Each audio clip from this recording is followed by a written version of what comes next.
Edu future channel में आपका स्वागत है। आपके मिलते भरपूर सहयोग के लिए हम तहे दिल से आभारी हैं और हम उम्मीद करते हैं कि आगे भी आपका इस तरह सहयोग मिलता रहेगा। हिंदी व्याकरण की कड़ी में आज हम आपके लिए अर्थ के आधार पर वाक्य लेकर उपस्थित हुए हैं, जो कक्षा 9 CBSE में जिसके लिए निर्धारित हैं। वाक्य किसे कहते हैं, अर्थ के आधार पर वाक्य के भेद उदाहरण सहित आज हम इस पर चर्चा करेंगे। वाक्य की परिभाषा: सार्थक शब्दों का ऐसा समूह जो अपना अर्थ पूरी तरह से व्यक्त कर सके वाक्य कहलाता है। वाक्य के तत्व गुण: वाक्य में मुख्यतः 5 तत्व गुण होते हैं। 1. सार्थकता: वाक्य रचना के लिए आवश्यक है कि उसमें सभी शब्द सार्थक हों। वाक्य में कभी कभी निरर्थक शब्द भी सार्थक हो जाते हैं, जैसे अरे भाई गाना वाना सुनाओ, यहाँ वाना निरर्थक शब्द है। 2. योग्यता: शब्दों में सार्थकता के साथ प्रसंग के अनुसार अर्थ स्पष्ट करने की योग्यता भी होनी चाहिए, जैसे गाय घास पीती है। वाक्य में सार्थक शब्द होने के बावजूद सही अर्थ देने की योग्यता नहीं है, क्योंकि घास खाने की वस्तु है, पीने की नहीं। नंबर 3. आकांक्षा: वाक्य के एक पद को सुनने के बाद दूसरे पद को जानने की इच्छा को व्याकरण में आकांक्षा कहते हैं, जैसे सोहन खा रहा है। प्रश्न उठता है क्या खा रहा है, ये गुण ही आकांक्षा है। नंबर 4. पदक्रम: प्रत्येक भाषा में पदक्रम की व्यवस्था व्याकरण के अनुसार होती है, जैसे जाएगा मोहन कल मुंबई। इस वाक्य में स्पष्टता नहीं है। इस वाक्य का सही पदक्रम होगा मोहन कल मुंबई जाएगा। 5. अन्वति या अन्वय: वाक्य में प्रयुक्त शब्दों के लिंग, वचन, काल आदि का क्रिया के साथ मेल होना आवश्यक है। इसके बिना अर्थ में व्यवधान उत्पन्न होता है, जैसे रीना पढ़ता है। इस वाक्य में क्रिया पढ़ती है आएगा, पढ़ता है नहीं। वाक्य के अंग: प्रत्येक वाक्य के 2 अंग होते हैं, कर्ता और क्रिया। कर्ता और क्रिया के विस्तार को उद्देश्य और विधेय कहते हैं।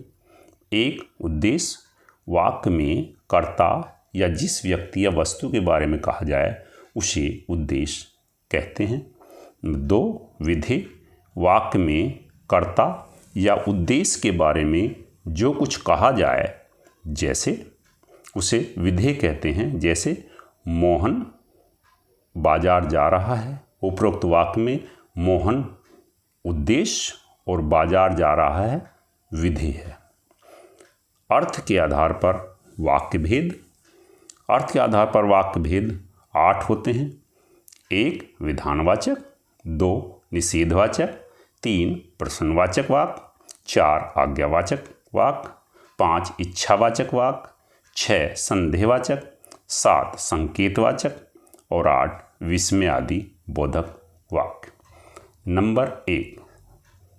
सरल या साधारण या विधानवाचक वाक्य: जिस वाक्य में एक उद्देश्य और एक ही विधेय हो, अर्थात एक कर्ता और एक ही क्रिया हो, वे सरल या साधारण वाक्य कहलाते हैं, जैसे वह पुस्तक पढ़ रहा है, मोहन बाजार जा रहा है, रमेश ने खाना खाया। 2.